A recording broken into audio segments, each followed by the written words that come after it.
Do old values hold a marriage? Are new attitudes breaking a marriage? What do you think? When do you think a marriage is successful? According to Chanakya, a learned scholar from ancient India,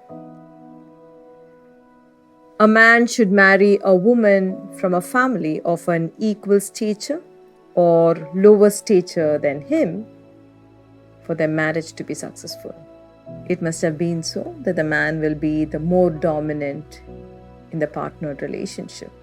According to Manudharma Shastra, another ancient Hindu lawgiver, you should both belong to the same caste. If your marriage has to be successful, you have to belong to the same caste. He advised society that a woman throughout her life needed a man, that she must be subservient to her father until she was married. She must obey her husband in her marriage, and if the husband died before her, she had to comply to her son. These are old frameworks that are built on the superiority of the man in partnered relationships. They are also built on women's economic dependence on the man or his family. These are redundant in the current context. Holding on to these concepts of marriage, you're like a person who's trying to fit a 4-stroke diesel engine into a body of a Tesla. It just doesn't work. The modern mind spews out these archaic ways of thinking. Can you say that marriage as an institution is successful in India with parents and society trying to force these criteria on to the younger generations? Is a marriage successful just because a couple did not divorce? I would say, as a couple, you must live together not because you fear society. You must live together because you love each other.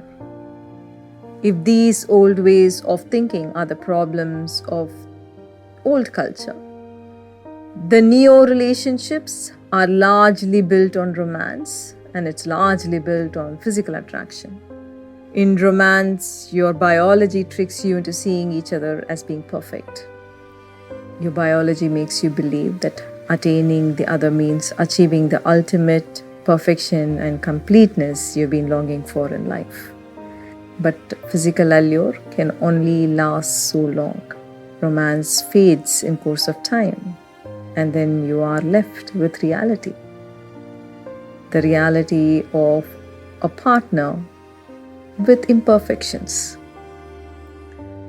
You see your partner as one who feels inferior or fears failure, or one who lies easily, or one who does not have the spine to stand by one's decision, or one who is too adamant and egotistic. These imperfections scare you